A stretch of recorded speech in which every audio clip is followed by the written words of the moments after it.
మీద అప్పై చేతుల సిప్పు వచ్చింది రైతులకు. నువ్వు ఇచ్చిన ₹1,00,000 రుణమాఫీ 4 తెరలుగా మారింది. రెండోసారి అదే మోసం చేసినావు.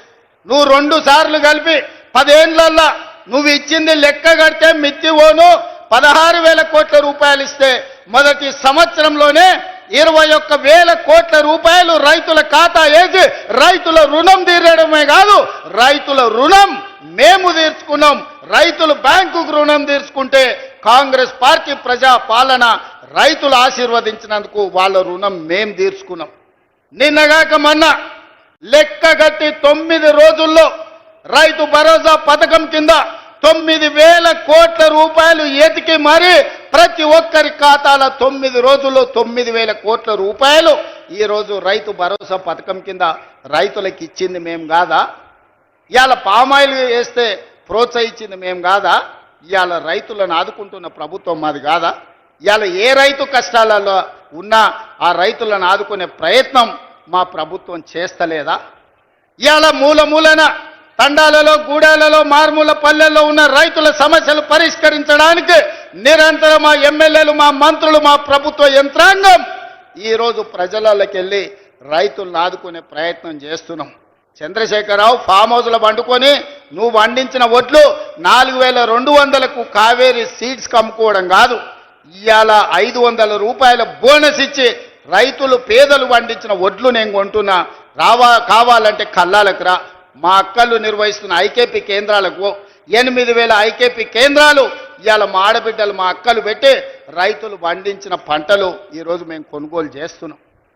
ఇవాళ తెలంగాణ రైతాంగం సంతోషంగా ఉండి ఉచిత కరెంటు వచ్చి ప్రాజెక్టులు ఒకటొకటిగా కొలిక్కి తెస్తూ వాళ్ళు పండించిన పంట కొంటూ రైతు రుణమాఫీ చేసి రైతు భరోసా వాళ్ళ ఖాతాలలో వేస్తుంటే రైతులు సంతోషంగా ఉంటే మీ కడుపు మంటతోని మీకు కళ్ళల్లో దుఃఖం వచ్చింది, నీళ్లు గారినాయి. మీ దుఃఖానికి కారణం రైతులు సంతోషంగా ఉండడమే తప్ప ఇంకొక కారణం కాదు. అదేవిధంగా మహిళలు, మా అక్కలీడు ఉన్నారు, ఆలోచన చేయాలి. మా ఆడబిడ్డలు చాలామంది చదువుకున్నారు, పెళ్ళయ్య అత్తగారింటికి వచ్చినందుకు గ్రామాలలో ఉంటున్నారు. వాళ్ళు ఆలోచన చేయాలి. 2014 నుంచి 2019 వరకు ఒక్క మహిళనన్న మంత్రి ఉండే నా చంద్రశేఖరరావు మంత్రివర్గం లెక్క ఒక్క మంత్రి కూడా ఇయ్యలే. 5 ఏళ్ళు మంత్రి లేని మంత్రివర్గం ఈ దేశంలో స్వతంత్రం వచ్చినప్పటి నుంచి ఏదైనా దుర్మార్గమైన ప్రభుత్వం ఉన్నదంటే అది చంద్రశేఖరరావు ప్రభుత్వం. ఆడపిల్లలంటే వంటింటి కుందేళ్ళే, ఇంట్లో వండి పెట్టాలి, ఇంటి ఆయనకు బట్టలు ఉతికి పెట్టాలనే ఆలోచన చంద్రశేఖర్ రావుది. అది పాపిష్టి ఆలోచన. అందుకే అట్లా కాదు, మా అక్కల్ని 1,00,000 మందిని కోటీశ్వరులను చెయ్యాలి, మహిళా సంఘాలను ప్రోత్సహించాలని మొదటి సంవత్సరంలోనే వడ్డీ లేని రుణాలు 21,000 కోట్ల రూపాయలు ఇచ్చి స్వయం సహాయక సంఘాలను మా ఆడబిడ్డల్ని హక్కున చేర్చుకొని నేను ఏడికి పోయినా, ఏడ మీటింగ్ పెట్టినా మా ఆడబిడ్డల్ని కలుస్తున్నా, వాళ్ళతో మాట్లాడుతున్నా, వాళ్ళని అడుగుతున్నా, అక్క ఎట్లా సంసారం ఎట్లా బాగు చేద్దాం చెప్పురని. నేను గ్రామాల నుంచి వచ్చిన అక్క, ఈయనే ఒంగూరు మండలం పక్కనే కొండరెడ్డిపల్లి. నాకు తెలుసు నగదు అక్క దగ్గర ఉంటే పిల్లల చదువులకు వస్తాయి, ఇంటి ఖర్చులకు వస్తాయి. ఇంటి ఆయన చేతుల నగదు ఉంటే సాయంత్రం పోయి పాపిస్టోడు పెట్టిన బెల్ట్ షాపులు ఇచ్చొస్తాడు. అవునా కాదా అక్క చెప్పు? నువ్వేమన్నా పోకల డబ్బల్లో అన్నో ఇన్నో దాచుకుంటే సాయంత్రం అక్కడిక్కడ ఎత్తే అవి కూడా గుచ్చుకపోతాడు, ఇవ్వకపోతే 2 దెబ్బలు కూడా వేస్తాడు.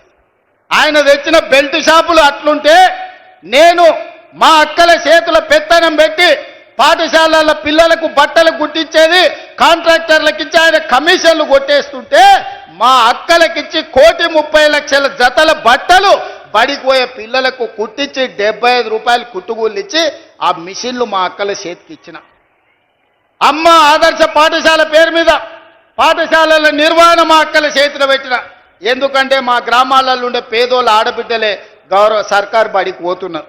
ఆ సర్కారు బడి ఎవరో అధికారి నిర్వహిస్తే అది చక్కగా ఉండదని అమ్మ ఆదర్శ పాఠశాల పెట్టి ఆడబిడ్డలకే చెప్పిన. పిల్లల అటెండెన్స్ మీ పంతులు తీసుకుంటే పంతుళ్ళ అటెండెన్స్ మా అక్కలు తీసుకునేటట్టు చేసిన. ఎందుకంటే పంతుళ్ళు అప్పుడప్పుడు వస్తుంటారు, రారు, మీరు లెక్క కట్టురి, వాళ్ళకి లక్షల కొద్ది జీతాలు ఇస్తున్నాం, వస్తురా లేదా మీరు చూడురా అని. బల్లె పిల్లలకు తాగనీకి మంచినీళ్ళు ఉన్నాయా? బాత్రూంలో ఆడపిల్లలు పోతే ఊరు మధ్యలో పడి ఉంటే ఆడపిల్ల బాత్రూమ్ పోవాలంటే కష్టంగా ఉంటుంది. ఆ బాత్రూమ్లు కట్టి ఆడబిడ్డలను ఆదుకోండి అని మా అక్కల చేతులు పెట్టిన బడి. ఇవాళ బల్ల నిర్వహణ మా ఆడబిడ్డల చేతులు పెట్టిన మాట వాస్తవం కాదా? ఇవాళ ప్రభుత్వ కార్యాలయాలలో క్యాంటీన్లు ఎవరి చేతుల్లో ఉంటే ఇందిరా మహిళా శక్తి క్యాంటీన్లని collector office, SP office, MRO office, ప్రభుత్వ దవాఖానాలు, సెక్రటేరియట్ నుంచి మొదలు పెడితే శిల్పారామం వరకు ఈరోజు ప్రభుత్వ కార్యాలయాలలో ఇందిరా మహిళా శక్తి క్యాంటీన్లు పెట్టి మా స్వయం సహాయక సంఘాలు మా ఆడబిడ్డల చేతుల్లో పెట్టి నగదు వాళ్ళ చేతుల్లో ఉండాలి, వాళ్ళు వ్యాపారాలు చెయ్యాలని ఈరోజు మీకు ఇచ్చిన మాట వాస్తవం కాదా? ఇవాళ నేను అడుగుతున్న చంద్రశేఖరరావును, ఏనాడన్నా పెట్రోల్ బంకులు మా ఆడబిడ్డలకు ఇవ్వాలని చూసినవా? రిలయన్స్కి ఇవ్వాలి పెట్రోల్ బంకులు, సోలార్ పవర్లు అదానికి ఇవ్వాలని నువ్వు మోడీ పోటీ పడితే ఇవాళ జిల్లా కేంద్రాలలో పెట్రోల్ బంకులకు ప్రభుత్వ స్థలం ఇచ్చి అవి నిర్వహించుకునే బాధ్యత మా అక్కలకిచ్చి ఇవాళ పెట్రోల్ బంకుల యజమానులను మా ఆడబిడ్డలు చేసినాం. రిలయన్స్ తోని పోటీ, అంబానీతోని పోటీ పడే విధంగా మా ఆడబిడ్డల్ని ఇవాళ తీర్చిదిద్దినం. ఇదే కాదు, ఈరోజు సోలార్ విద్యుత్తు ఇంటికి ఉచిత విద్యుత్తు తీసుకోవడం కాదు, ఇవాళ సోలార్ విద్యుత్తు అంబానీతో అదానితో పోటీ పడే విధంగా 1000 మెగావాట్లు సోలార్ విద్యుత్ ఉత్పత్తి చేసే కాంట్రాక్టు ఒప్పందాలు మా ఆడబిడ్డలకు ఇచ్చి ఈరోజు ప్రభుత్వంతో ఒప్పందాలు చేసి కోట్ల రూపాయల వ్యాపారం సోలార్ విద్యుత్ ఉత్పత్తి ఈరోజు 1000 మెగావాట్లు మా ఆడబిడ్డలకి ఇవాళ ఇచ్చిన. మా అక్కలకి ఎప్పుడైనా నువ్వు ఇట్లా చేయాలని ఆలోచన చేసినవా చంద్రశేఖరరావు? నీకు ఆలోచన వచ్చిందా? పెట్రోల్ బంకులు ఇచ్చినాం, సోలార్ విద్యుత్ ప్లాంట్లు ఇచ్చినాం, ఆర్టీసీలో ఆడబిడ్డలకు ఉచిత ప్రయాణానికి సౌకర్యం కల్పించినాం. ఆయల్లా మా అక్కలు కురుమూర్తి జాతర పోవాలంటే, లేకపోతే వనపర్తి నాగవరం జాతరకు పోవాలని, రాజనగరం జాతరకు పోవాలంటే ఇంటి ఆయన నగదు ఇవ్వాలి. ఆయన లేవుపో మళ్ళీ చూద్దామంటే మళ్ళీ ఎన్నడో వచ్చినాడు. అమ్మగారింటికి దసరాకో దీపాలకు పోయేస్తా అంటే ఇప్పుడు కిరాయి పైసలు ఏడున్నాయి పో అనేటోడు. అమ్మవారిని దర్శించుకోవాలన్నా, అమ్మగారి ఇంటికి పోవాలన్నా మా అక్కలు అడుక్కునే పరిస్థితి. ఇవాళ ఆర్టీసీ బస్సు నేను మీ తమ్ముడు ముఖ్యమంత్రి అయినాక మా అక్కల్ని అందరు నడుతున్న, ఇక్కడ ఉన్నోళ్ళని అక్కడ ఉన్నోళ్ళని ₹1 ఎవరైనా అడిగినరా అక్క? బస్సులో మిమ్మల్ని ఎవడన్నా మిమ్మల్ని రూపాయి అడుగుతా మీ తమ్ముడు ఫోటో చూపించురు, గో మా తమ్ముడు ఈడు ఉన్నాడు, పోయి మా రేవంత్ దగ్గర తీసుకోపోనరమ్మా, మా కిరాయి పైసలు మా తమ్ముడు ఇస్తాడని. ఇవాళ ఏడికి పోయినా మీకు ఉచితంగా బస్సులో పోయే ప్రయాణం మీ తమ్ముడు తెచ్చిండు కదా అక్క, తెచ్చిండా లేదా? స్వతంత్రం వచ్చినప్పటి నుంచి ఎప్పుడైనా ఆడబిడ్డలు ఆర్టీసీలో ఉచితంగా ప్రయాణం చేసిండ్రా? ఇవాళ మా అక్కలకు ఉచిత ప్రయాణానికి 6500 కోట్లు ఖర్చు పెట్టిన ఈ 18 నెలల. ఇవాళ బస్సులో ఉచిత ప్రయాణమే కాదు, ఆనాడు ఆర్టీసీకి ప్రైవేటు పెద్ద కంపెనీలు బస్సులు కొని కిరాయికి పెట్టి కోట్ల రూపాయలు వాళ్ళు సంపాదించుకుంటారు. అరే నీ అమ్మ, ఇట్లా ఎవడో సంపాదించుకునేది ఎందుకని ఇవాళ 1000 బస్సులు మా సంఘాలకు కొనిచ్చి ఆర్టీసీ కిరాయికి పెట్టినాం.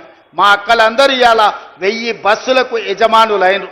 ఉచితంగా బస్సు ప్రయాణం కాదు, 1000 బస్సులకు యజమానులై ఈ బస్సులు మావి అని మా ఆడబిడ్డలు ధైర్యంగా గుండె మీద చేసుకొని చెప్పేటట్టు ఇవాళ తీర్చిదిద్దిన మా అక్కల కోసం నేను కష్టపడుతున్నా. ఎందుకంటే ఇంట్లో అక్క కష్టం నాకు తెలుసు. అదేవిధంగా చంద్రశేఖరరావు ఆయన కొడుకు సెల్ఫీలు దిగుతారు, సెల్ఫీ డబ్బాలు కొడతారు. ఏడా కాంగ్రెస్ కట్టిన శిల్పారామం దగ్గర ఐటీ కంపెనీలు తెచ్చినా భూములు ఇచ్చినా అంటాడు. నువ్వు ఐటీ కంపెనీలు తెచ్చి భూములు ఇచ్చినవో లేదో కానీ మా ఇందిరా మహిళా శక్తికి 100 కోట్ల రూపాయల భూమి హైటెక్ సిటీ పక్కన శిల్పారామాన్ని ఆనుకొని ఎకరాల కొద్ది భూమి ఇచ్చి 150 షాపులు తెరిపించి గ్రామాలల్లా, తండాలల్లా, గూడాలల్లా మా ఆడబిడ్డలు తయారు చేసిన వస్తువులు, తిను బండారాలు ఇవాళ శిల్పారామం పక్కన ఈరోజు ప్రదర్శన పెట్టి ప్రపంచంతోనే మా ఆడబిడ్డలు పోటీ పడుతున్నారు. మా అక్కలు మా చెల్లెళ్ళు తయారు చేసిన ఉత్పత్తి వస్తువులను భారత్ సమ్మిట్ ద్వారా 108 దేశాల నుంచి